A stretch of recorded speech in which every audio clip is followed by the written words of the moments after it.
안녕하세요. 3월 18일 미국 증시 마감 시황입니다. 오늘 뉴욕 증시는 예상보다 뜨거운 인플레이션 지표와 연준의 매파적 동결 결정, 그리고 중동 전쟁 확대 우려까지 겹치면서 일제히 하락 마감했습니다. 다우존스 산업평균 지수는 768포인트, 1.63% 급락하며 46,225에 마감했고, 이는 올해 최저치입니다. S&P 500은 1.36% 내린 6,624에, 나스닥 종합지수는 1.46% 하락한 22,152에 장을 마쳤습니다. 다우지수는 월간 기준 5% 이상 빠지며 2022년 이후 최악의 달을 향해 가고 있습니다. 오늘 시장의 첫 번째 악재는 개장 전 발표된 2월 생산자물가 지수, 즉 PPI였습니다. 전월 대비 0.7% 상승해 시장 예상치 0.3%의 2배를 훌쩍 넘었고, 전년 대비로는 3.4%를 기록하며 1년 만에 최고치를 찍었습니다.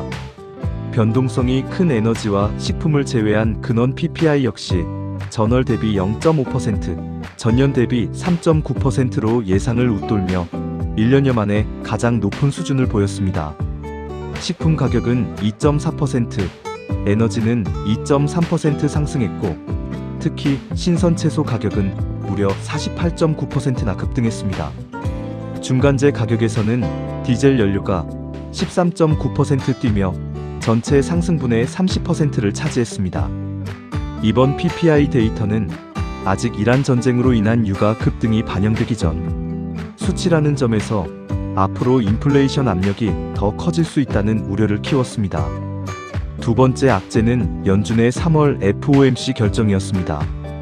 연준은 예상대로 기준금리를 3.5%에서 3.75% 구간에서 동결했습니다. 11대 1의 투표 결과였고, 스티븐 미란 이사만이 25bp 인하를 주장하며 반대표를 던졌습니다. 핵심은 점도표였습니다.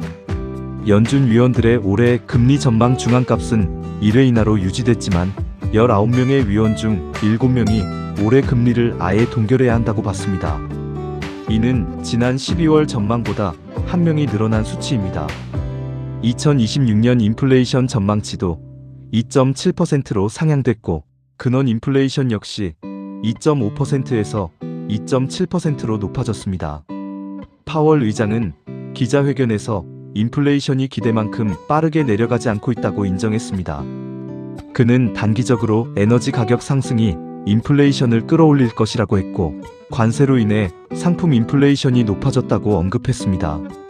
파월 의장은 금리 인하의 허들이 조금 더 높아졌다고 표현하며, 통화 정책은 사전에 정해진 경로 없이 매 회의마다 데이터를 보고 결정하겠다고 강조했습니다. 이란 전쟁의 경제 영향에 대해서는 아직 판단하기 이르다며 관망 모드를 유지했습니다. 한 가지 주목할 점은 파월 의장의 거취 문제입니다. 그의 의장 임기는 5월 15일에 끝나지만 법무부의 연준 본부 리모델링 관련 수사가 진행 중인 상황에서 파월 의장은 수사가 완전히 끝나고 투명하게 마무리될 때까지 연준을 떠날 생각이 없다고 못 박았습니다.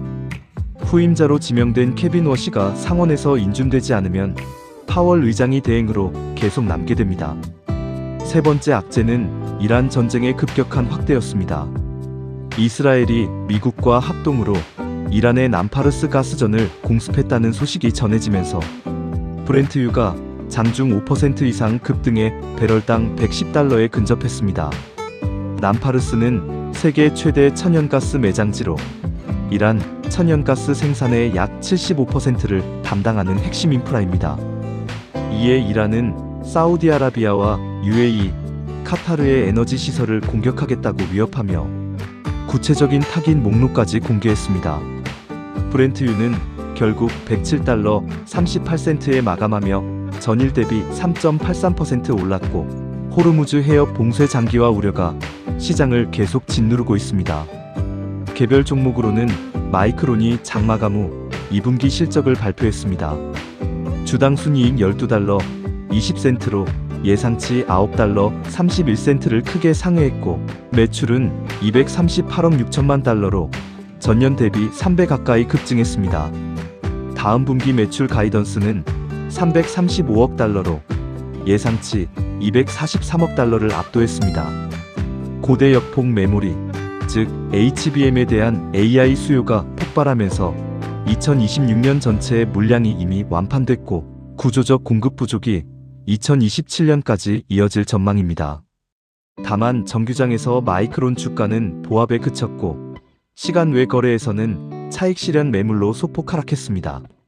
엔비디아는 중국 정부로부터 H200 칩 판매 승인을 받았다는 소식에 장 초반 1% 가까이 올랐지만 전체 시장 하락에 밀려 상승분을 반납했습니다. 메이시스는 4분기 실적 호조로 8% 급등했고 블록은 두 증권사 동시 상향에 2% 이상 올랐습니다. 반면 룰루레몬은 실적은 양호했지만 2026년 연간 가이던스가 기대에 못 미치면서 1% 하락했습니다.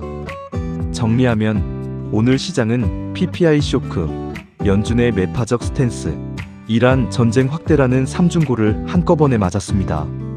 파월 의장이 인플레이션 진전이 기대에 못 미친다고 인정한 순간 지수는 장중 저점으로 밀렸습니다. 스태그플레이션 우려가 다시 고개를 들고 있고 연준이 움직이기 어려운 상황에서 유가는 계속 오르고 있습니다. 내일은 마이크론 실적 호조에 대한 반응과 이란 상황 추이를 주목해야 합니다.